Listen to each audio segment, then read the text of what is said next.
Assalamualaikum warahmatullahi wabarakatuh. Nama saya Amanda Putri Andriani dari kelas 12 MIPA 6. Di sini saya akan menjelaskan konsep demokrasi terpimpin. Sistem demokrasi yang seluruh keputusan dan pemikirannya terpusat pada pemimpin negara, yaitu Presiden Soekarno. Pertama kali dicetus dalam pembukaan sidang konstituante pada tanggal 10 November 1956. Memuat ketetapan MPRI nomor 8 MPRS 1965. Demokrasi terpimpin yaitu kemasyarakatan yang dipimpin oleh hikmat kebijaksanaan dalam permusyawaratan perwakilan yang diartikan musyawarah untuk mufakat secara gotong royong antara semua kekuatan nasional. Faktor-faktor mengapa demokrasi terpimpin itu: satu, dari segi keamanan negara.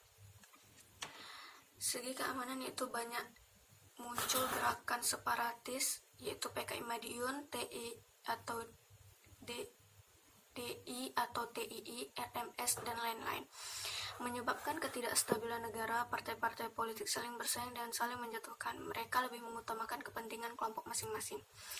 Yang kedua, dari segi politik, yaitu kegagalan Dewan Konstituante dalam menyusun UUD baru untuk menggantikan UUD 1950. Dari segi ekonomi, program-program yang dirancang oleh kabinet tidak dijalankan secara utuh karena seringnya gonta-ganti kabinet sehingga pembangunan ekonomi banyak tersendat. Perkembangan politik masa demokrasi terpimpin. 1. Soekarno sebagai sentral kekuatan politik dan pemerintahan. Yang kedua, Soekarno sebagai pemimpin besar revolusi. Yang ketiga, militer dalam politik dan pemerintahan, yaitu TNI AD. 1/3 kabinet kerja berasal dari militer. Yang kelima, pembentukan Komando Mandala 1961 atau misi pembebasan Irian Barat menuju demokrasi terpimpin. 1. Usulan Soekarno kembali ke UUD 1945.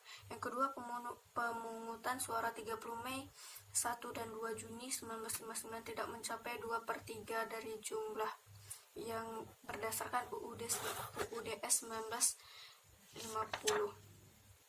Keluarnya dekret Presiden 5 Juli 1959 yang isinya memperlakukan kembali UUD 1945, tidak berlakunya lagi UUD 1950. Dibubarkannya konstituante, pembentukan MPRRI atau PPAI. Soekarno menguatkan berbagai kebijakan untuk mewujudkan manifesto politiknya. 1. Membentuk DPR. Yang kedua, membentuk MPRS atau DPAI. Yang ketiga, membentuk Front Nasional. Yang keempat, menetapkan manifesto politiknya sebagai GGHN. Yang kelima, mengangkat dirinya sebagai presiden seumur hidup melalui TAP MPRS. Yang keenam, mengubah struktur organisasi militer. Perkembangan politik mencapai klimaks. Menjelang tahun 1965, persaingan TNI AD versus PKI semakin panas. Penolakan TNI terutama AD dalam pembentukan angkatan kelima atas usulan PKI yang terdiri dari buruh dan tani dan dipicu isu Dewan Jenderal pun timbul pada tahun 1965. Puncaknya adalah pembunuhan petinggi TNI AD pada 30 November 1965. Akibatnya mutu politik Indonesia berubah drastis yang menyebabkan turunnya karisma Soekarno. Sekian penjelasan yang dapat saya sampaikan.